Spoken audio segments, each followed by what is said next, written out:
hometown connection. I gotta come visit the hometown mortgage up here. Back 'em. You got it on? Tell me. All right, Beach. Any regrets? Ooh. You know, I think about all the time that I need to do more. And I'm pretty much a doer. If I get something in my mind, I pretty much go do it. But a lot of times I let other people talk me out of it. And I wish I was better at not allowing that to happen. So I'm trying to learn myself to not listen so much to what other people are saying. Go with my gut. Go with what I'm willing to spend my time and energy on. Because people are talking you out of it because they don't want to spend their time or energy, or they don't believe it, or they're jealous. You just kind of got to go do it. And it's amazing that all these things that happen in the world start with just one person deciding that they want to invest in that, or that it's important to them, and the ripple effect from that is huge, and you don't know that till you do it, right? So most people get scared and don't do it, and I'm trying to get better at not being scared. How can you overcome fear? Fear is you don't overcome fear. You don't overcome fear. But what you learn to do is to understand that you're having this conversation with yourself, and your conversation is entirely different than my conversation. But this conversation that I'm having has negative thoughts and positive thoughts, but they are predominantly, most of the time for most people, negative thoughts. 90% negative, 10% positive. But if you sit back and you do something like, so I wrote a book on this, so you sit back and you say, hey, that's the devil giving me that negative thought. I'm gonna tap into an angel to give me some thoughts. And so you start realizing that you can have a different thoughtful conversation with yourself. It's just, do you want to make it a different? Because it's so easy to have that negative thought. You know, one of my favorite things I do is I call it bringing in a third party. So I'm having this thought about something, blah, blah, blah.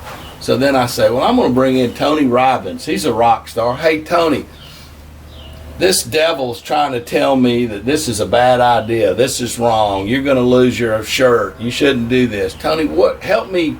What do you think about that? And he might say, Tony, you've done it before, Beach. You know how to do that. Yeah, one time you lost your butt, but you learn from that. If you can go do this other thing and learn from your mistakes and take your knowledge and go forward, why wouldn't you do that? How are you going to grow if you don't move forward, Beach? And so I start having this made up conversation in my head to get me through this negative thought that I was having. And when every time that negative thought reoccurs, 5 minutes later, a minute later, a day later, I immediately go back to that third party conversation. So it's like me and Tony Robbins and the devil are sitting here having this three-way conversation, and Tony's on my team, and he and I are beating up on the devil.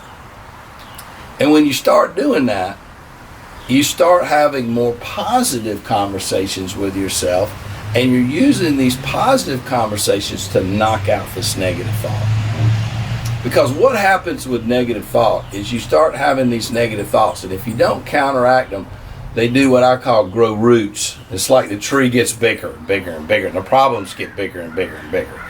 So each time I have something that starts to bother me, it's like I jump on it immediately. It's like there's a fire going on here, and it's a bad fire, and I got to get over here, and I got to get my fire extinguisher out. I got to go for a walk, and me and Tony, or me and Oprah, or me and God, or me and somebody are going to work on this right now, because we got to eliminate this fire. We got to put this fire out because we don't want it to grow roots.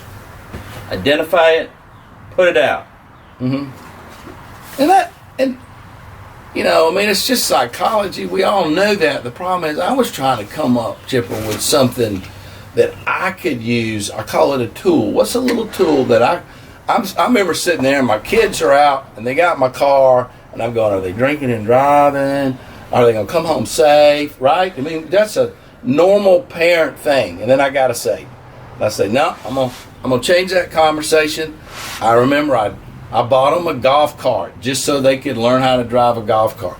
I took them to parking lots and showed them how to make proper turns in a curve. I taught them about braking early instead of braking late, accelerating out of the turn. I taught them like racing technology. In other words, I have done everything that I know about to help my kids be prepared to go drive. I've had the conversation with them about, don't go drinking, call me, I'm not going to get on you.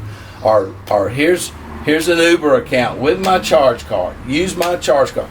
So then you can start working yourself back out of it to say, okay, I've done all I can do. If shit happens, it happens, but I've done all that I can do. I got to feel good about maybe I've done more than the average parent, so I don't need to worry as much. You got to work yourself through those things. And each time they pop up, you got to work it again. And it's just you. It's just my little piece of crap problem and your little piece of crap problem and their little piece of crap problem. We just got to work our own problem.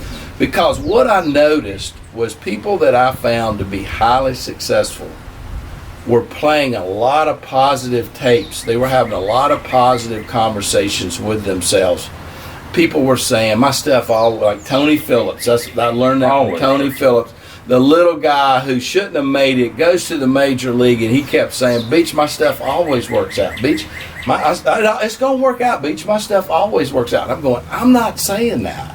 He's saying that hundreds of times a day to himself, and I'm not. What happens if I start saying that? Does my world change? And I found that it did. I got another buddy of mine. Everything he touched, he's one of those guys, just turned to gold. He goes, Beach, I'm the luckiest guy in the world. I'm going to do that. Well, you think that's going to work? Beach, I'm the luckiest guy in the world. Of course it's going to work.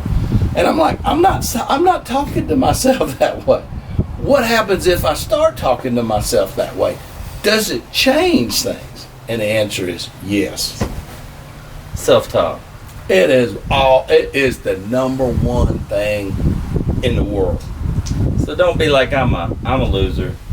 I ain't gonna do it. You gotta tell yourself the other side of the coin. My shit always works out. Always. You gotta come up with your own little thing. These people had simple little things that was like they had a coach sitting on their shoulder whispering that in their ear all the time. We're gonna make this work. We're gonna get a touchdown here. We're gonna win this game. You know, that girl's gonna fall in love with you. You know, those people are going to buy that house from you because they know you're the rock star, you know, and they're going to be glad to pay you your commission because you're going to cover them up. You're going to treat them like family, and they're going to love you for it. They're going to tell everybody else about it. I mean, just think about it. It's like a UPS guy shows up one day, I'm like, how's it going, man? It's not going good. What's the problem? Well, my wife's mad at me. Why is your wife mad at me? Because I work all the time. Well, does she work? No. I said, well, you're probably working all the time so she can stay at home with the kids. Yeah, and I don't spend enough time with the kids, and I don't get to the ball game. And I'm like, dude, stop, time out. Do you see all of this negativity that you're broadcasting to yourself? You're beating yourself up for going out and doing what you think is right. You need to redo that conversation. Maybe your work-life balance is out of whack. Maybe it is. But you got to figure out that trade-off. You got to figure out, how do I make this work to where I get up every morning and I feel good about what I'm going to do. So to me, that comes all the way back to purposefulness. And so when the mortgage business went in the shitter, I decided I didn't like the mortgage business anymore.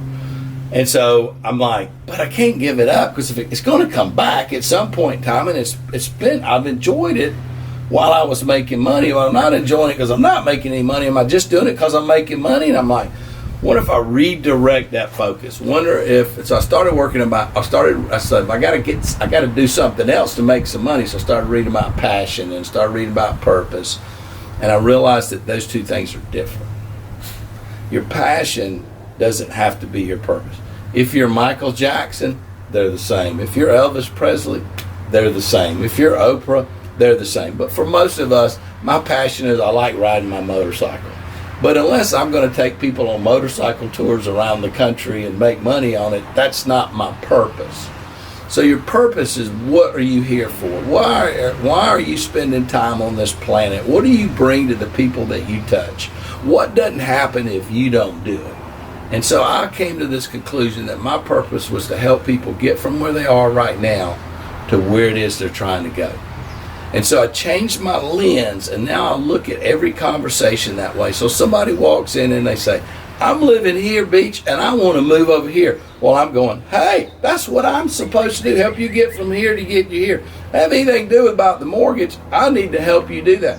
Maybe I'm not the guy. Maybe I refer you to this guy because he can help you better. Maybe I'm sitting there and somebody's talking about, you know, I'm making this amount of sales and I want to make this amount of sales, or my business is here and I want to grow my business here. And I'm like, okay, I'm supposed to be here in this moment because that's my little piece of the pie that I can bring to that person, that I feel confident that whatever information I give them is going to help them on that journey. And if they like me, fine. If they don't, I really don't care. I almost feel like God put me there to say whatever I said at that time. And when you start coming to that place in your life, my God, everything opens up. Everything changes. So I go to bed every night. I sleep good because I have 3 or 4 people every day that somehow mysteriously call me and say, hey man, I'm here and I'm trying to get here. You got any words of advice? Can you help me with that? Or you got a referral for me? And so I go to bed at night knowing that I fulfill my purpose today for while I'm on the plane. Getting people from here to there. That's just my piece. Your purpose will probably be different. So purpose is, I like helping, I like fixing, I like discovering, and then you add one more little piece. I like helping, but I don't like helping people that have been in a car wreck and they're all torn up. I don't like helping people balance their checkbook. But what is it I like help people with? And I had to define that little bitty piece. I like helping, but I like helping people get from here to there. That's my only piece. Everything else is somebody else's piece. That's just where I feel like I can contribute. Because as you look back on your life, the places you lived, the people you knew, the businesses you've been in, the interactions you've had with people, your family, if you look at it, kind of look at it, you know, from 40,000 feet, you'll notice that people called on you for certain things. And all of that's led up to what your real purpose is here in life. Well, I think that's some deep doo-doo right there. You call on people and then they call on you back, though. You called me. What's up? What's up? Well, part of my marketing plan is going back to it's not your job to think about me. It's my job to remind you to think about me. So I've got to, if you're a real estate agent, I've got to find a way to stay in front of you, right? And you've got to be able to judge that with somebody you want to do business with. Is that daily? Is that weekly? Is that monthly? Is that yearly? What is that? So I've got people that maybe I went to high school with. I got my friend Jeff Tant. He lives in like Oregon. Well, I don't have a license. I'm not going to do any business with Jeff, but Jeff's a buddy, and I want to stay in touch with him. So at least once a year, I call Jeff. Well, one time I called him. He was like, hey, man, my sister still lives in Roswell, and she needs to buy a house. I ended up getting a mortgage out of it. That wasn't why I was calling Jeff. I was calling Jeff because he's a friend of mine, and I want him to know I care. And if there's anything that happened in his life that I can help him with, I want him to know I'm there for him. That's the reason for the call. So I call all my people that I know, everybody that I know, I try to call them at least once a year to just check in with them and see how they're doing. And I want them to know that if there's anything I can help them with, I want to do that. Because I believe if I give enough of myself, then other people will give to me for me to be able to do what I need to do. Mm-hmm. All right, last question. No, I got 2 more. If there's anything you could change in your life, what would you change? Woo! I don't have anything. I guess my biggest regret is that I really wanted to be a race car driver, and I didn't really pursue that. Now it's too late. Well, it's not too late, but it is a little too late. I mean, I could do it for fun, but it wouldn't be serious.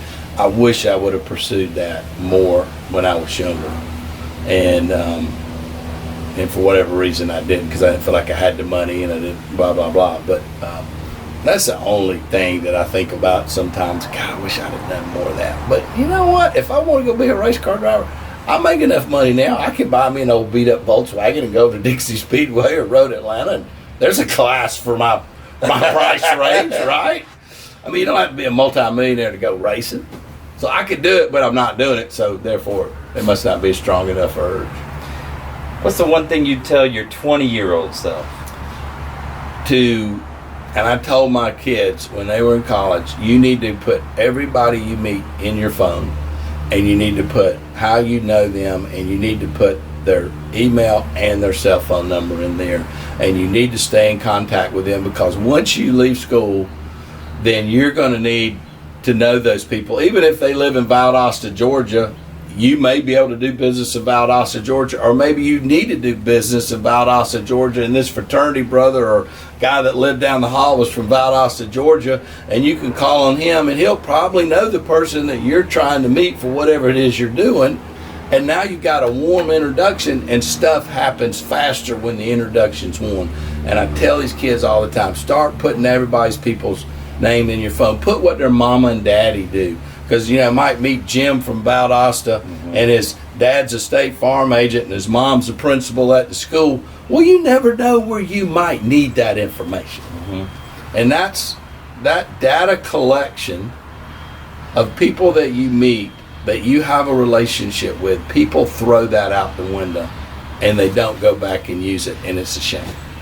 Data collection. Data collection. Friends, data. Yeah.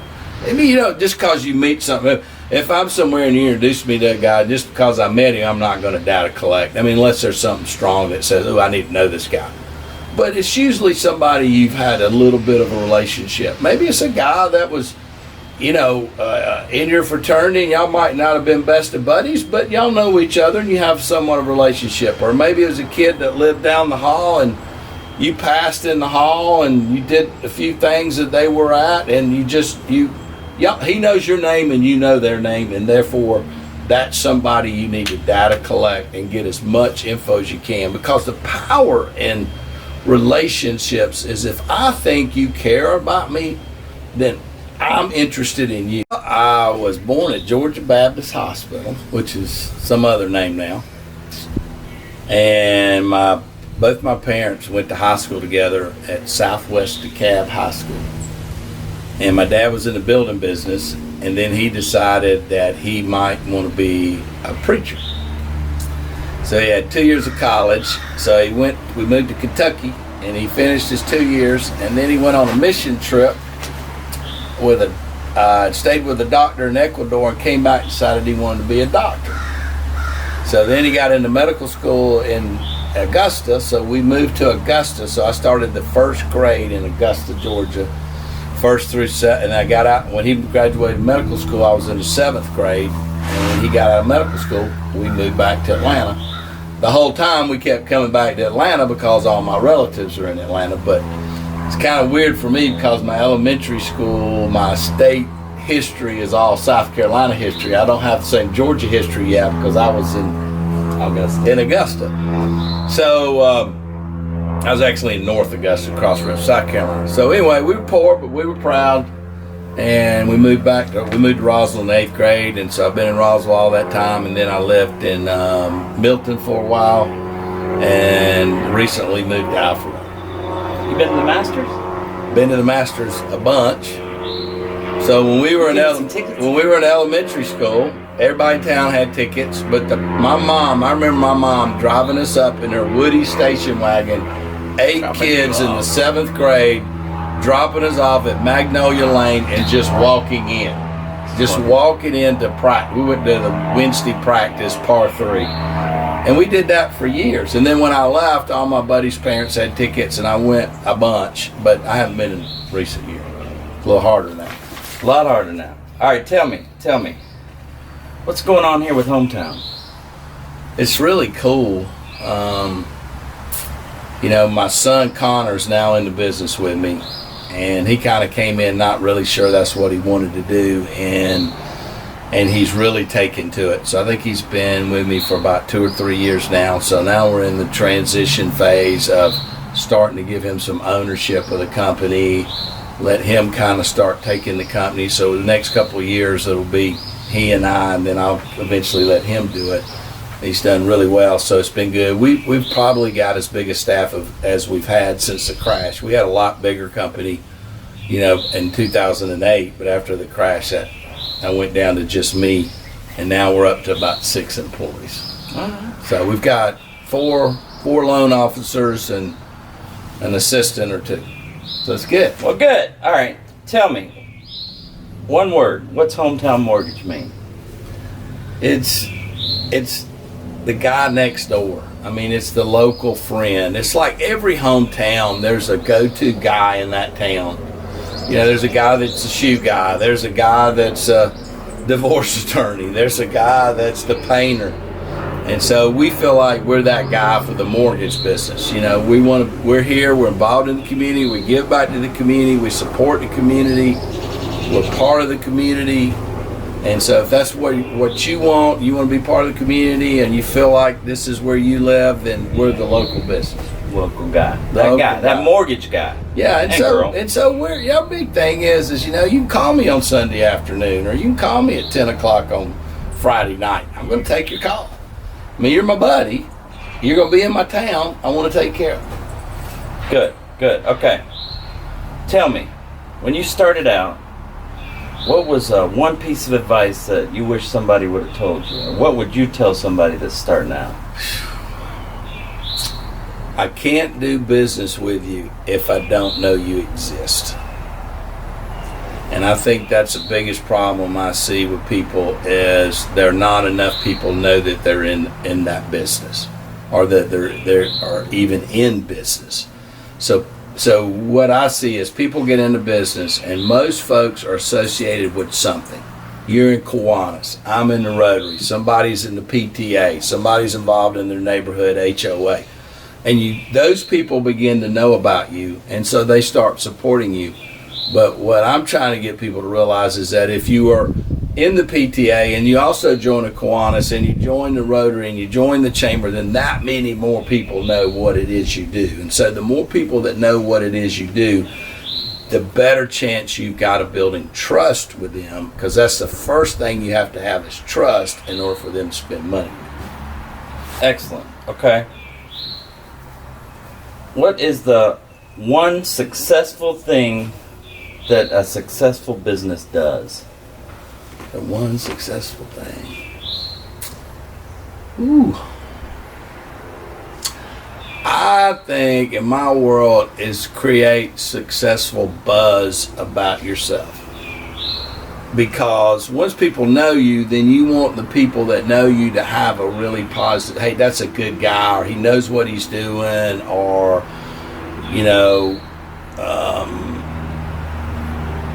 he's got a great business. So, I wrote a book about that because what I realized was the buzz that may be out there about me was not the buzz that I wanted. So you have this idea that people think a certain way about you, and then you start trying to figure out what people think, and then you realize, well, maybe they think you're a great landscaper and your flowers, but they don't know that you're a good mortgage guy. Or they think you're a great parent to little Johnny, but they don't know you're a mortgage guy or a real estate agent. So I think that you've got to be able to understand what your buzz is, and then you got to start changing that buzz to get people to see you as the go-to person. Excellent. Okay, so tell me, what are some of your lowest points in life? Definitely my lowest point was in 2009. I lost everything. So when the crash came in the mortgage and housing industry, I had a lot of properties, and most of those were finance properties. And then what I realized is that those properties, the rental values on those came down, the appraised values on those came down, but since people started paying less rent, I had to come up with more personal cash. But what happened to me was also my income came down. So my income dropped 90%. So I didn't have the extra cash to pay for those properties, so I lost all those properties. What I did, the good part about that was that most of those loans and stuff that I had I did with people that I knew in the community, bankers and people like that. And all of those people, for the most part, worked with me to help me unwind all of that. And I tell people that today because they don't really get it, but you can go get your loan with some big bank in the sky, but if you get something local or deal with people locally, the local people will help you. If you go in with your, with your hat in your hand and say, I need some help, they want to help you because they're like you, they get it. So, but anyway, we lost everything. I moved in moved my family in my mother's basement. It was a terrible time, and so I went from a really high to a really low. During that time, I wrote my first book, which helped me get through some of that crisis and kind of put me on a new path, and that path is more purposeful.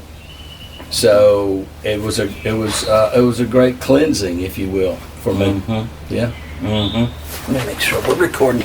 Take a take. Oh yeah, baby, we're on. Somebody's got to start that process, and so part of starting that process is for you to say, hey man, tell me about you. Tell me about your mom. Tell me about your dad, your brothers and sisters, and why you live in Valdosta, Georgia, and why did you pick this school? Why didn't you go to this school? And what are you thinking you want to do? And when you do that with people, they fall in love with you, and then therefore they trust you more, and therefore they will help you succeed. Good. Good. Appreciate you, brother. Hey, tell those people out there that Beach loves you. Beach definitely loves you, and if you're here and you're trying to get there, you call me. I'll give you my 2 cents worth. And I love this guy. This is a great American. There are only few people that I call great Americans, and this guy right here is a great American. These are the people that when your car breaks down at 2 o'clock in the morning and you're in Valdosta, Georgia, shipper will come get you. That's a great American. All right, Bubba. Yeah.